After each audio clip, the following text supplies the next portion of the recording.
Pour commencer, les promesses et les risques insoupçonnés du Big Data. Cette immense collecte de données numériques bat son plein dans la quasi-indifférence. Des informations très personnelles, y compris sur la santé et la maladie, sont captées par une poignée de multinationales. Des entités qui se fichent pas mal du droit de chaque individu à avoir sa part de mystère, de secret et d'intimité. Depuis lundi, la RTS vous propose de réfléchir aux raisons qui nous poussent à livrer gratuitement des informations très précieuses à des entreprises qui gagnent un maximum d'argent. Elles s'enrichissent sans partage avec un bien qui nous appartient et que nous avons tort de brader. L'an dernier, on comptait déjà 15 milliards d'appareils connectés à Internet à travers le monde, un chiffre qui grimpe sans cesse. Alain Orange et Fabienne Clément ont enquêté sur les moyens toujours plus sophistiqués de collecter des informations sur notre santé.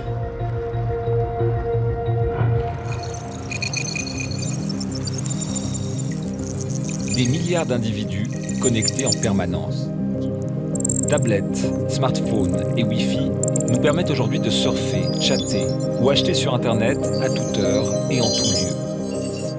Cette activité frénétique génère une masse gigantesque de données qui garde la mémoire de nos moindres faits et gestes d'humains connectés. C'est ce que l'on appelle le Big Data. Ces renseignements sont une mine d'or que les superordinateurs d'aujourd'hui permettent de stocker et d'exploiter quasiment sans limite. Le Big Data, c'est le fait de pouvoir absorber des données sans savoir forcément ce qu'on va faire avec. Et c'est de pouvoir croiser des données qui sont de nature différente, qui viennent de bases de données différentes pour fabriquer une valeur ajoutée. C'est un vrai bac à sable pour les Big Data Scientists. C'est une nouvelle profession de pouvoir s'amuser avec les données, de faire des corrélations et de faire des prédictions qui peuvent ensuite avoir des conséquences importantes sur la façon qu'on a de nous proposer des produits, des assurances, où on va chercher à influencer notre comportement. Grâce à des algorithmes toujours plus puissants, on peut aujourd'hui combiner des données a priori sans rapport les unes avec les autres. Un brassage aux possibilités infinies que l'on appelle le data mining. Le scénario de cauchemar, c'est que nous soyons tous profilés, plus ou moins ou dans une large mesure à notre insu, et que donc les ordinateurs prennent des décisions en fonction de données très nombreuses auxquelles eux ont accès et auxquelles nous n'avons pas forcément accès, ou qu'eux sont en mesure de traiter et d'intégrer. Et puis on se retrouve face à un arbitraire d'une société purement technocratique. Imaginez votre assureur maladie à la recherche de clients vivant sainement, ce que l'on appelle les bons risques. En s'alliant à un grand distributeur, l'assureur pourrait récupérer les données de votre carte de fidélité. Elle révélerait par exemple que vous achetez beaucoup de saucisses mais aucun légume. Un très mauvais point pour vos artères. Vous portez aussi un bracelet électronique qui compte le nombre de pas que vous effectuez chaque jour. Mais comme vous faites vos courses à vélo, le bracelet indiquera que vous ne marchez pas assez pour exercer votre cœur. De tout cela, votre caisse maladie déduira un risque élevé d'accident cardiovasculaire. Elle vous refusera une assurance complémentaire à un tarif avantageux. En fait, vous achetez tous vos légumes au marché, ce qui échappe à votre carte de magasin. Vous êtes donc victime d'un croisement de données abusif du Big Data. Surtout que les saucisses ne sont pas pour vous, mais pour votre voisine âgée qui ne peut pas se déplacer. Un scénario de pure fiction? Peut-être pas. L'une des plus grandes caisses maladie de Suisse, la CSS, a déjà commencé à récupérer des données électroniques de clients volontaires. J'ai reçu une lettre de la CSS disant qu'ils démarraient un projet et qu'ils cherchaient des participants. Et comme de toute façon, j'aime bien me balader, j'ai décidé de m'annoncer. À 75 ans, Hermann Weidmann est un retraité actif. Il est depuis longtemps adepte du Quantified Self, cette tendance qui consiste à enregistrer en permanence divers paramètres physiologiques grâce à des capteurs intégrés dans un bracelet électronique. Depuis l'été dernier, il a un nouvel objectif fixé par son assureur, marcher 10 000 pas par jour, selon les recommandations de l'Organisation mondiale de la santé. C'est facile d'atteindre votre but tous les jours? Oui, quand on aime bouger et qu'on a un beau paysage, c'est facile. En 1h30, j'atteins mes 10 000 pas. Et vous y arrivez tous les jours? Presque tous les jours. Il y a toujours des moments où on n'a pas envie, mais normalement j'y arrive. Et j'en fais même plus.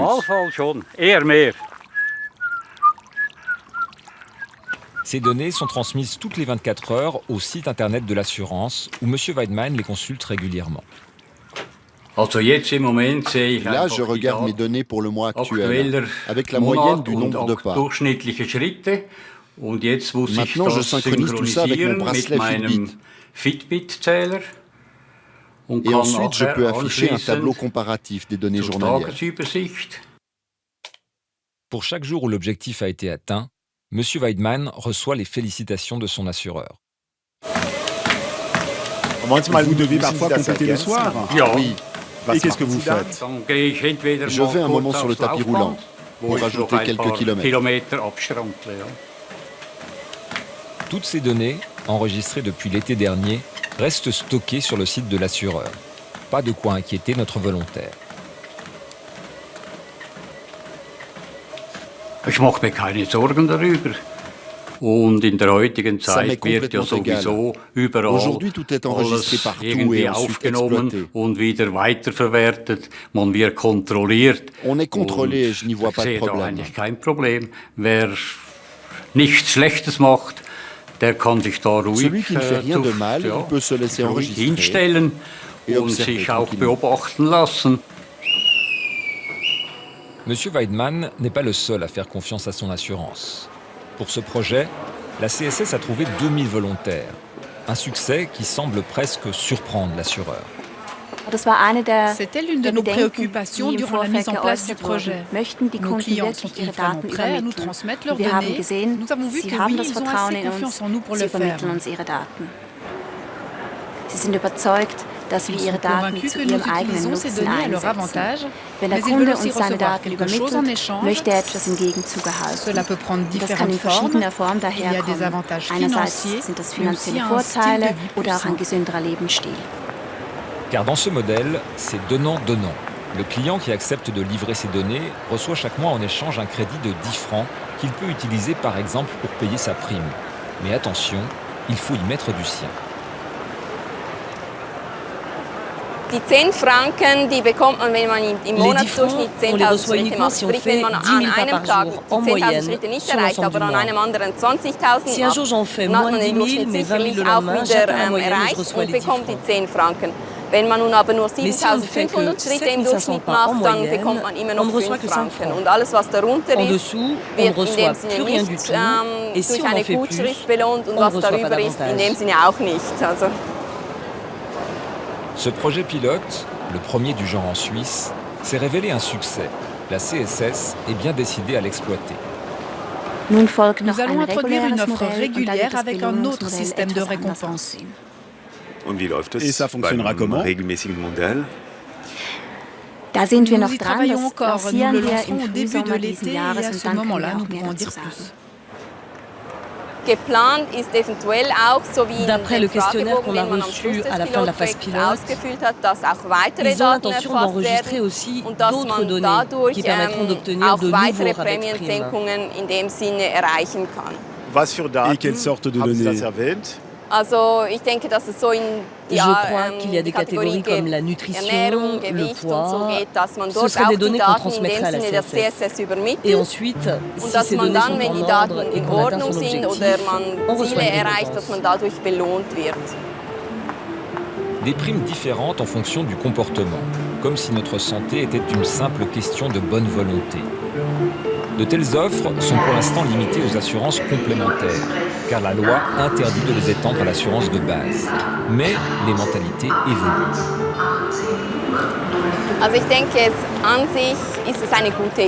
Je pense que l'idée en soi est bonne, parce que les gens qui font attention à manger sainement pour maîtriser leur poids, ces gens ont potentiellement moins de risques de tomber malades. Et si ça permet d'abaisser les coûts de la santé, je trouve normal qu'on répercute ça sur les primes, en accordant des rabais aux gens concernés.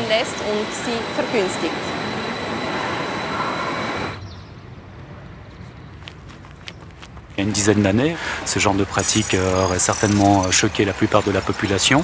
Mais aujourd'hui, ça semble effectivement plus que jamais possible. Par exemple, ma voisine ou mon voisin s'empiffe de salami et puis passe ses journées devant la télévision. Je ne vois pas pourquoi je devrais payer pour elle alors que moi je fais attention. On assiste vraiment à une forme d'érosion du principe de solidarité et on vous donne les moyens, et pas seulement les moyens, mais peut-être bientôt l'obligation de devenir responsable de votre propre santé et de vous faire payer vos primes en conséquence du risque que vous représentez. Jean-Henri Morin est un universitaire spécialiste en système d'information. Lui aussi porte un bracelet électronique pendant l'effort. L'idée de partager ses données physiologiques avec son assurance lui fait horreur. Le jour où ça devient obligatoire, moi, il y a deux choses que je peux faire. Soit le capteur, je le mets à mon chien, et puis à ce moment-là, c'est pas 10 000 pas, mais c'est 25 000 pas par jour que je vais faire, donc je vais plus payer de prime d'assurance. Ou bien, je m'achète un drone que je programme moi-même pour faire exactement les bons mouvements, de façon à ce que je remplisse les conditions. Donc ouais, faire attention avec ce genre de choses-là, c'est pas la bonne approche. Dans le fond, je hais le sport. Je ne vois aucune vertu personnelle à faire du sport. Pour se motiver, il a créé son propre programme de remise en forme. Les paramètres mesurés sont envoyés sur une plateforme numérique spécialement conçue par lui, pour déposer et consulter ces données à l'abri des regards indiscrets.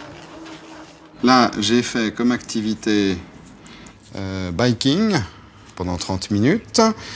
Avec une intensité d'effort, on va qualifier ça de moyenne 6 sur 10. Le sentiment excellent, la douleur quasi nulle. Et j'enregistre ma session qui est partie et qui vient d'apparaître ici chez moi en bas. Donc j'ai aussi l'historique de mes sessions. Seul lui-même et les conseillers sportifs de son choix ont ensuite accès à ces données. La faille du système, c'est l'outil de mesure. Faute de pouvoir fabriquer son propre bracelet, notre professeur utilise pour l'instant une Apple Watch, ce qui ouvre de fait à Apple un accès à toutes ces données qu'il souhaite si jalousement protéger. Ces données de santé, où est-ce qu'elles vont ? Qui les utilise ? Comment sont-elles utilisées ? On peut se douter qu'un certain nombre de ces données ou d'informations autour de ces données seront stockées quelque part dans la nébuleuse d'Apple, ça c'est clair. Là, aujourd'hui, on est dans une société de l'information qui est en train d'échapper à l'individu. La démarche que nous poursuivons ici avec cette initiative, c'est aussi de rendre à l'individu son autonomie vis-à-vis de ses données de santé. La santé connectée est un marché très lucratif, déjà colonisé non seulement par Apple, mais aussi par d'autres géants comme Samsung, Sony ou Nike. Les données, ça devient de l'argent. Qu'est-ce qui fait la richesse de Google ou de Facebook ou de Apple ou d'Amazon ? C'est le fait d'obtenir des données, c'est le fait d'avoir des données, de pouvoir les négocier, de pouvoir calculer des profils de consommation et de vendre de la publicité ciblée aux annonceurs. L'argent vient de là, c'est leur capacité à transformer des données personnelles en capital. Obtenir des données, pouvoir récolter ces données, pouvoir analyser ces données, c'est devenu le nerf de la guerre économique.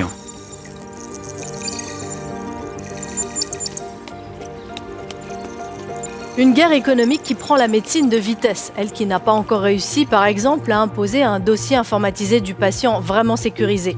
La collecte massive et mondialisée de données va propulser la médecine dans une nouvelle dimension.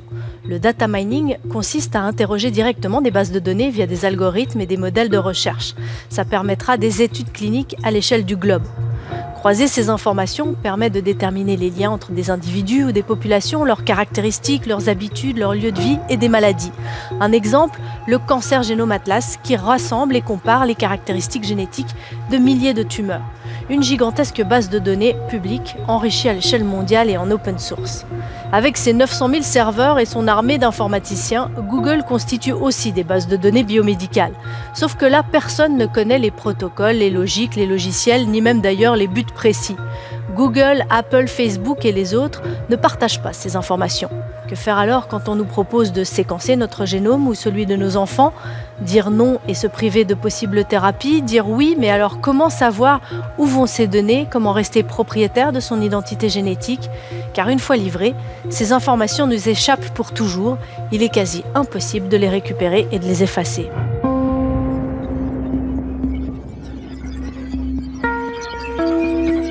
Plus de 7 milliards d'êtres humains peuplent notre planète.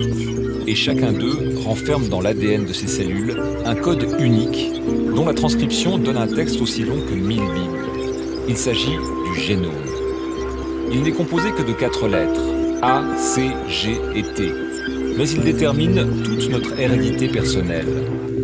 C'est le terrain d'une nouvelle discipline, la médecine génomique.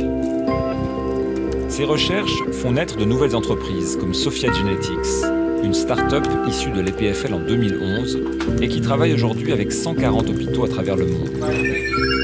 Pour mieux diagnostiquer des maladies aussi diverses que des cancers, des troubles cardiovasculaires ou des diabètes, les hôpitaux font analyser certains gènes bien précis de leurs patients. Ces bio-informaticiens mettent au point des algorithmes qu'ils perfectionnent sans cesse pour interpréter les kilomètres de données produites par le séquençage des gènes. Dans le monde des données, plus vous voyez de données, plus votre algorithme devient pertinent, devient puissant. On va pouvoir muscler l'algorithme et ensuite le rendre aussi plus robuste pour tous les hôpitaux qui travaillent avec nous. De telle sorte, par exemple dans notre plateforme analytique, à ce que sur la base de l'information d'un patient et peut-être même du savoir qui aura été intégré dans la plateforme par un expert à Paris, cette information puisse être utilisée à Berlin pour mieux diagnostiquer un autre patient. Alors ça, qu'est-ce que ça demande? Ça demande de mettre les hôpitaux en réseau. C'est le principe du big data. Il faut agréger et combiner le plus grand nombre de données génétiques possibles. Pour protéger la sphère privée des patients, ces données sont transmises par chaque hôpital sous forme anonymisée et cryptée. Pas question ensuite de les stocker chez des géants américains du numérique. Contrairement à beaucoup d'acteurs dans notre domaine, on n'a pas mis du tout les données dans Amazon Cloud. Et on a en fait investi dans notre propre équipement qui est installé dans ce qu'on appelle des centres de données, des data centers. Voici l'un de ces lieux ultra sécurisés. Pour y pénétrer, nous sommes priés d'obturer l'objectif de notre caméra avant le portail d'entrée. Nous ne pouvons ressortir la caméra qu'une fois arrivés au cœur du data center. Le casier qui héberge les serveurs de Sophia Genetics avoisine ceux d'autres entreprises très soucieuses de la sécurité de leurs données, comme des banques. Nos précieux gènes intéressent aussi beaucoup la recherche publique. Une équipe du CHUV a lancé il y a 3 ans un projet de biobanque. Projet pour lequel elle a déjà recruté plus de 20 000 patients. L'appel aux volontaires continue. Voilà, je vous laisse prendre place. Vous avez peut-être déjà entendu parler de la médecine personnalisée ou la médecine de précision, ça vous dit quelque chose? Les termes, non. Les termes, franchement pas. C'est une médecine vers laquelle on est en train de se diriger. C'est la médecine de demain qui va s'appuyer beaucoup plus sur le profil génétique, sur l'ADN des patients. Vous savez certainement, on est tous différents de par notre ADN. Oui. Et cette différence-là, elle peut expliquer pourquoi on ne répond pas tous de la même manière aux traitements qui nous sont administrés. En scrutant nos gènes, la médecine espère affiner ses diagnostics, proposer des traitements mieux ciblés et même prédire les risques pour une personne de développer certaines maladies.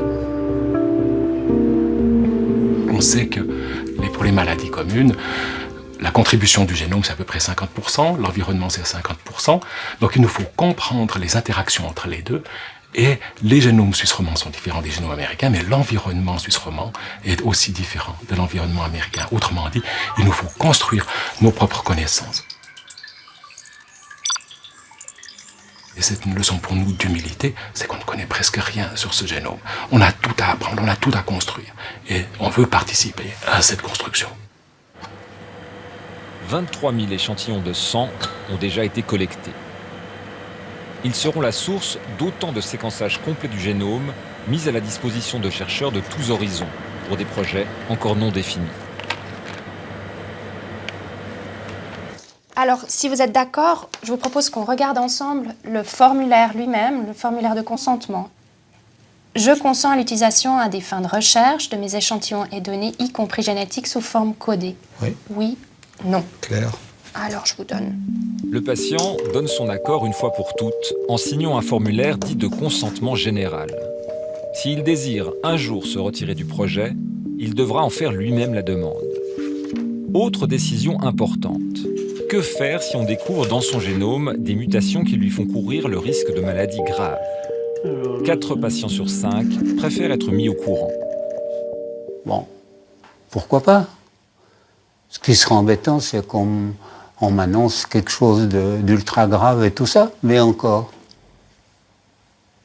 Autant savoir. C'est difficile à évaluer à quel point les patients sont conscients de ce que c'est cette médecine génomique.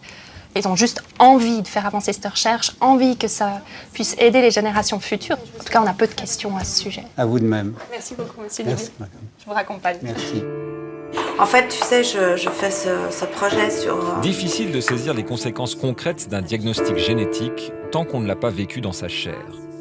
Vanessa, Émilie et Aimée sont sœurs. Elles sont toutes 3 porteuses d'une mutation du gène BRCA1 qui induit un risque élevé de cancer du sein et des ovaires.